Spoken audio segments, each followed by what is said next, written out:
¿Crees que la propuesta de anular tu voto es eficiente? ¿A quién beneficia? Si no estás contento con el actuar de la clase política, ¿qué recursos tienes para manifestar en forma eficaz tu desaprobación? ¿Sabes que en una democracia, además de derechos, tienes obligaciones? Y uno de ellos no solo es votar, sino estar informado e involucrado en el actuar de tus autoridades a nivel local y nacional. Los nexos entre los representados y representantes están rotos. ¿Cómo logramos que la clase política nos escuche, se vuelva propositiva y responda con acciones congruentes a lo que les estamos solicitando los ciudadanos? Para explorar este tema, he invitado a Benjamín Arditi, activista, estudioso de la democracia y catedrático de la Facultad de Ciencias Políticas y Sociales de la UNAM. Dejemos que la curiosidad nos lleve a donde nos tenga que llevar. Soy Malca Novigrod y esto es Vis a Vis.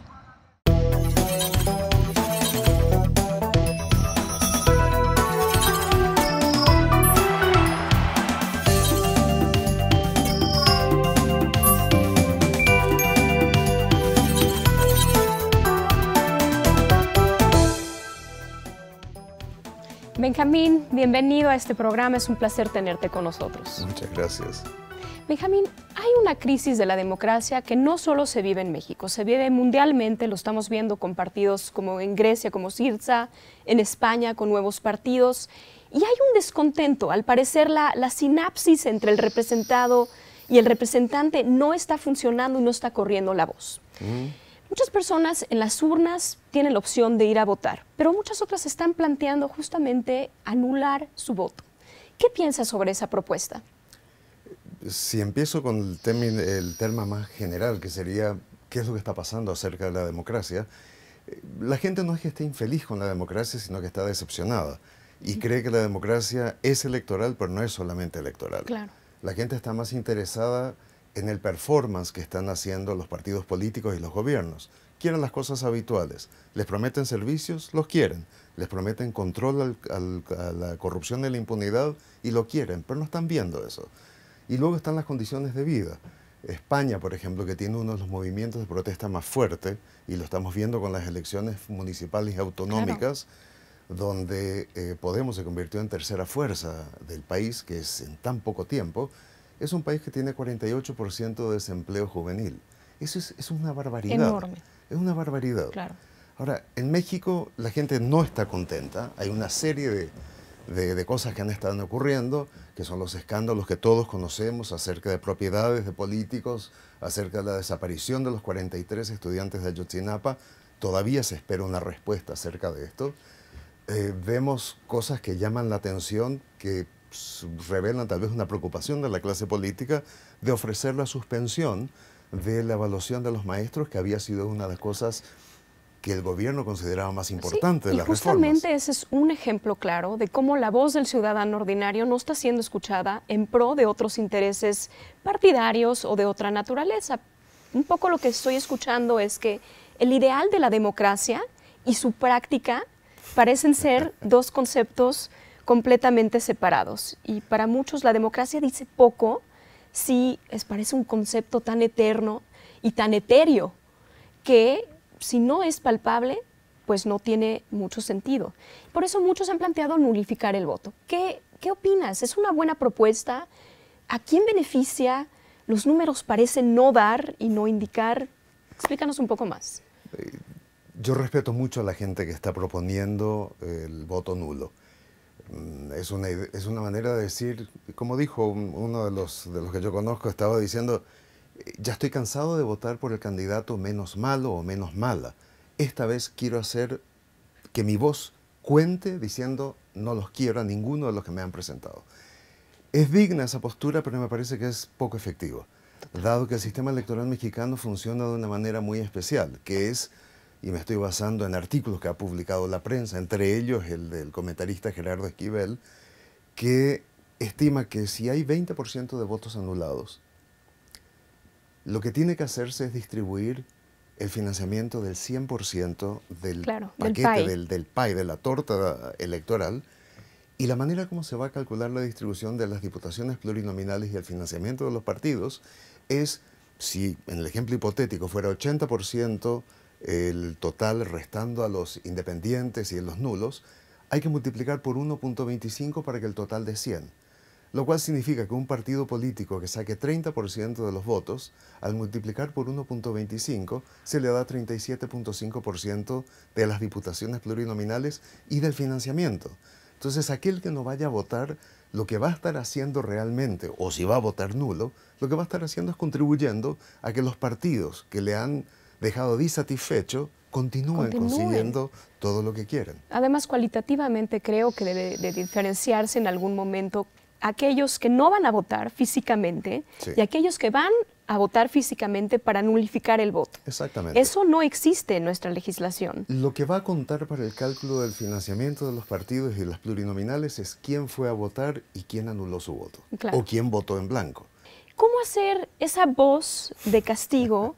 ¿Cómo escuchar? Que los políticos le escuchen.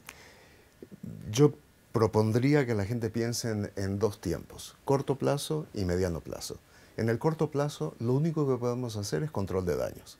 Si no estamos contentos con la clase política que nos tocó, hagamos lo mínimo que podemos hacer en una campaña electoral donde los candidatos no nos convencen, donde los partidos puede que no nos convencen, pero veamos cómo balancear lo que es la distribución de poder de estos partidos de manera que estén obligados a negociar y a escuchar un poco más la voz de la ciudadanía. Pienso, particularmente para la gente que va a votar nulo, que definan su voto como un boleto del Melate.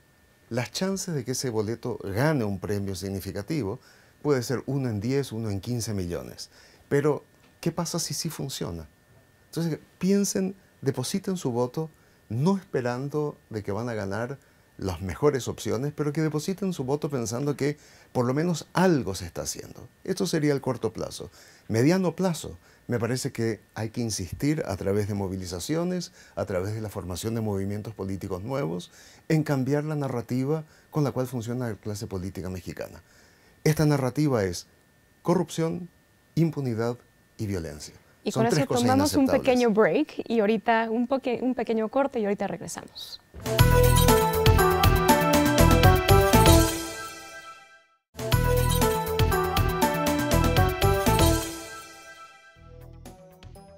Estamos de regreso en Vis a Vis con Benjamín Arditi. Benjamín, estábamos hablando antes del corte de qué puede hacer el ciudadano a mediano plazo para que los políticos escuchen nuestra voz.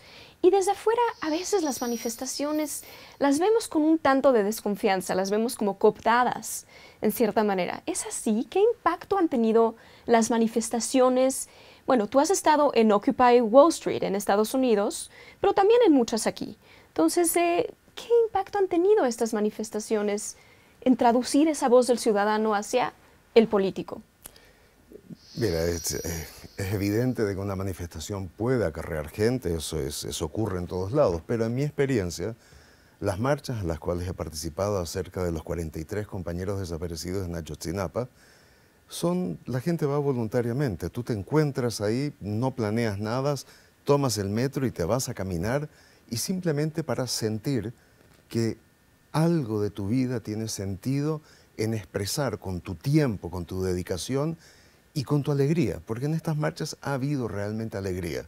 La prensa en algunos casos ha enfatizado el caso de una minoría absolutamente pequeña, de 15, 20 personas que han hecho destrozos, pero el resto de la gente ha ido ahí porque está indignada.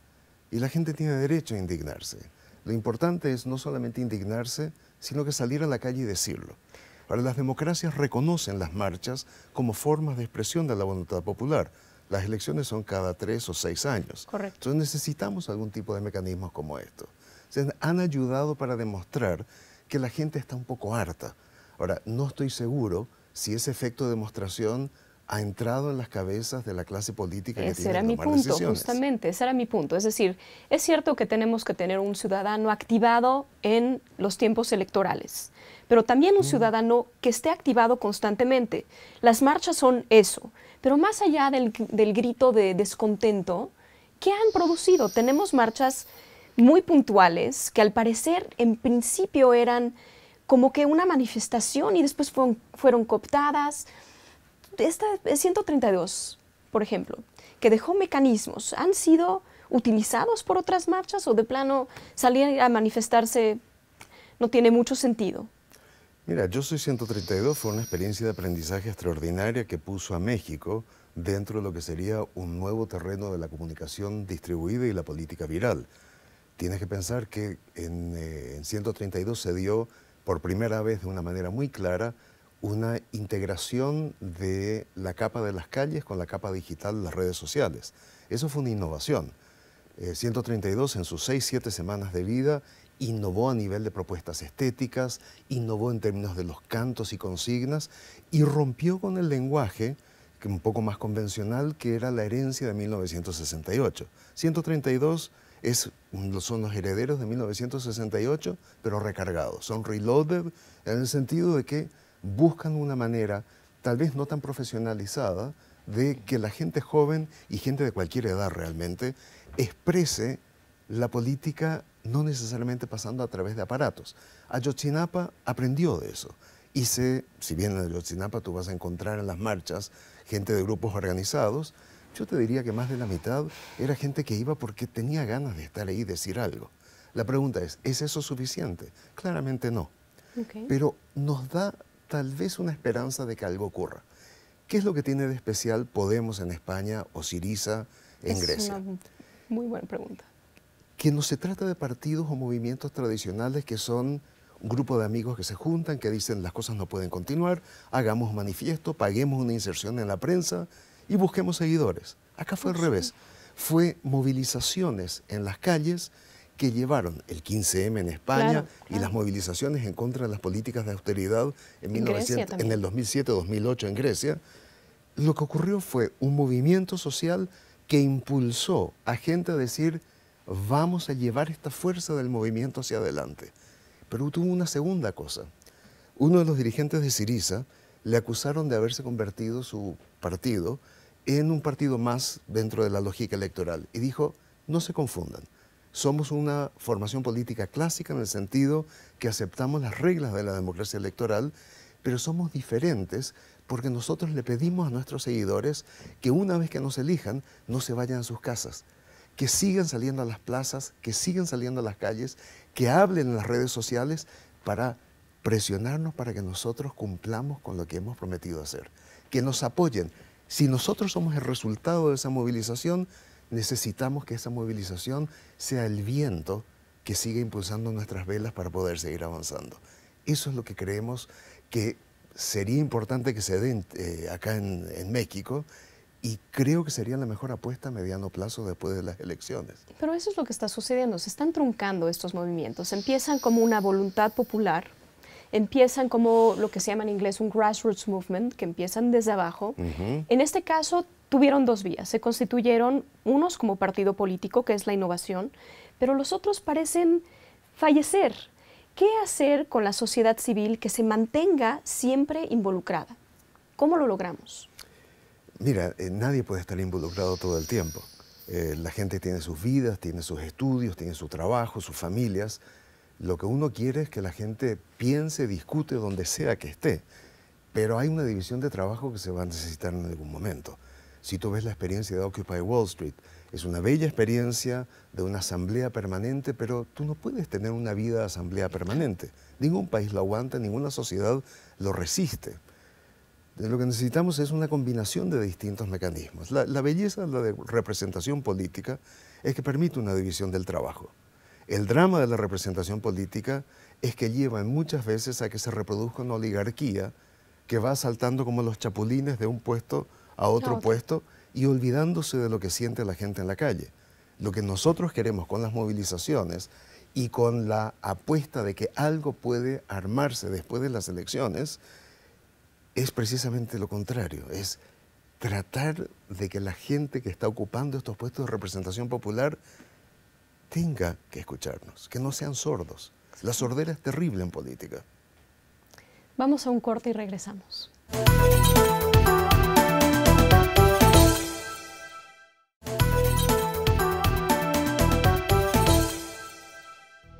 Estamos de regreso en Vis a Vis.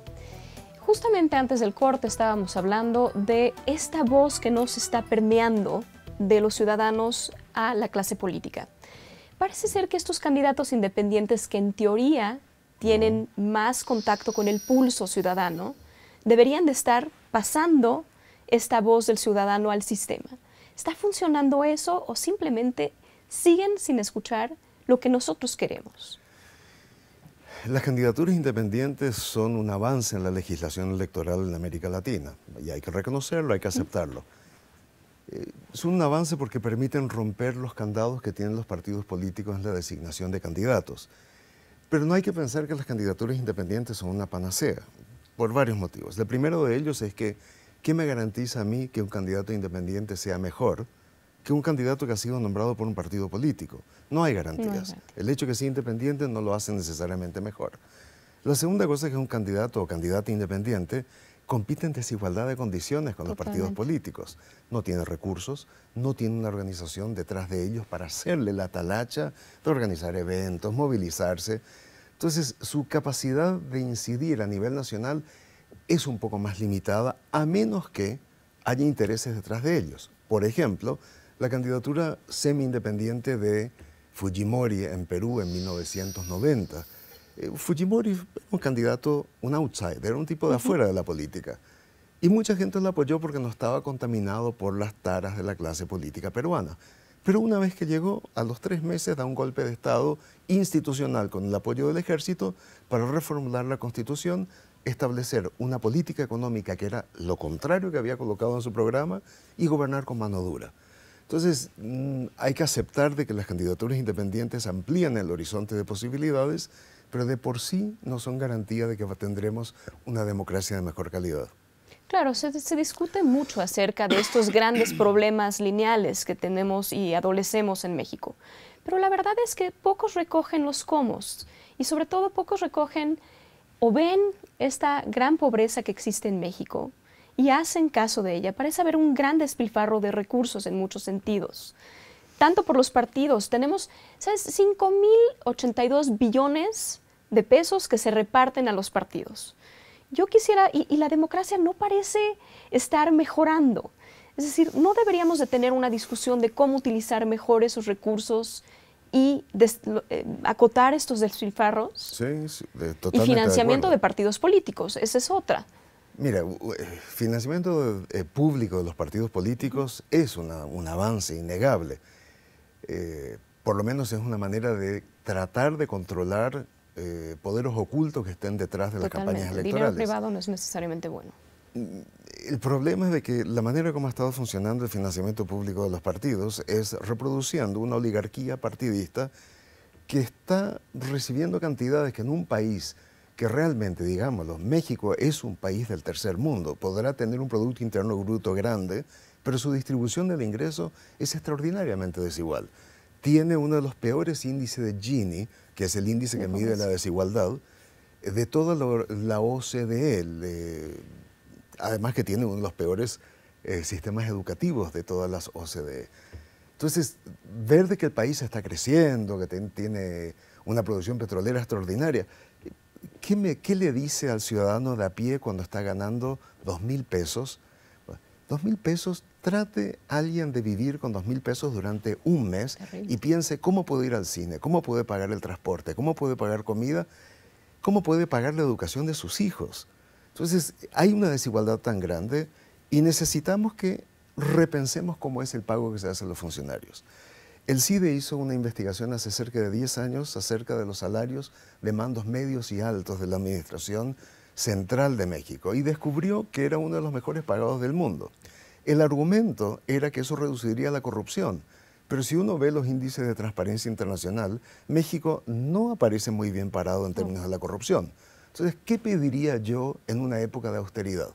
Baja el precio del petróleo y se nos dice de que hay que cortar el gasto público. ¿Cuál es la primera decisión de corte? El gasto social.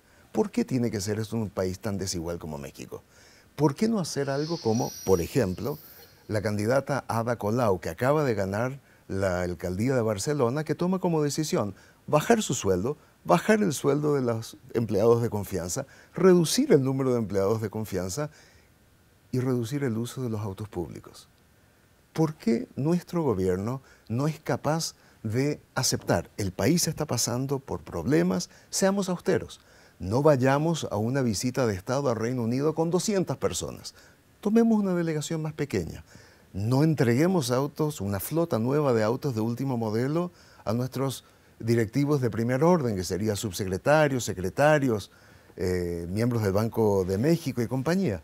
Si la sociedad no ve signos de que el gobierno está dispuesto a entrarle a las políticas de austeridad, ¿por qué la sociedad tendría que ser la que paga los platos rotos de políticas que no han redistribuido el ingreso en los últimos 30 años? Claro, y es difícil pedirle a una clase política que también se ate las manos haciendo ese tipo de reglas que bajen un poco estas prebendas. A la vez, la sociedad civil tiene que involucrarse para lograr hacer un peso y contrapeso en cierta manera, ¿no? Si no lo hacen, van a tener que atenerse a las consecuencias porque realmente la gente está harta. Cuando digo está harta, dice, ya todo es igual, ya da lo mismo. Y lo que yo tengo mucho miedo es de que eso signifique que la gente empiece a tener un descontento con la democracia. Bueno, justamente Margaret Canavan, que en alguna vez habla de populismo, dice que cuando el ideal de democracia, parafraseando a grosso modo, que cuando el ideal de democracia está tan separado de esto que vemos y el descontento con la clase política, hay margen para que las propuestas populistas entren y pretendan aportar algo nuevo. ¿Tú ves una propuesta populista en algún momento ganando en estas elecciones o más adelante? Depende de cuál es la preocupación que tengas con el populismo, porque Margaret Canavan también dice de que el populismo se monta en la cara redentora de la democracia y lo que busca hacer es que una democracia que se convirtió en algo estrictamente elitista vuelva a funcionar como las promesas de la democracia, que son participación de la gente y resultados. Lo que uno quiere ver es resultados. Uno no quiere ver una clase política o clase empresarial que están en connivencia y que sus condiciones de vida son cada vez más extraordinarias, mientras que el promedio de la población vive cada vez peor. Si vamos a decir que el populismo es aquel que moviliza el descontento de la gente en términos de la desigualdad que se ha generado, no creo que podamos ser críticos del populismo. Ahora, si vamos a decir que el costo de hacer esto significa líderes mesiánicos, líderes infalibles, verticalismo de las decisiones, ahí empecemos a preocuparnos. Sí, claro. ¿Por qué te metiste en este tema de la democracia y cómo te involucraste en esta participación política? Vivimos en un continente de tan extraordinarias desigualdades de que quedarse callado es una ignominia, es una infamia. Soy paraguayo, crecí en Chile, hice activismo en Chile, hice activismo en Paraguay posteriormente y ahora vivo en México y ya me he naturalizado mexicano, mis 3 hijos nacieron acá y lo que yo quiero es que haya un país mejor para ellos. Yo no quiero que ellos crezcan en el país que tenemos hoy.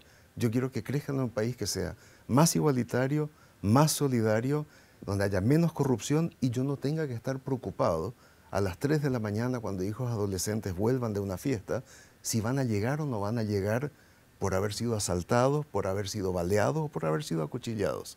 Entonces mi compromiso de tratar de cambiar las cosas es pensar en el futuro del país que le vamos a dejar. Claro, y tu visión comparativa también aporta mucho. Muchísimas gracias, se nos ha acabado el tiempo, Benjamín, es un placer tenerte aquí, gracias por tu aportación. Muchas gracias a ustedes. Amigos, muchas gracias y nos vemos a la próxima en Vis a Vis. Hasta luego.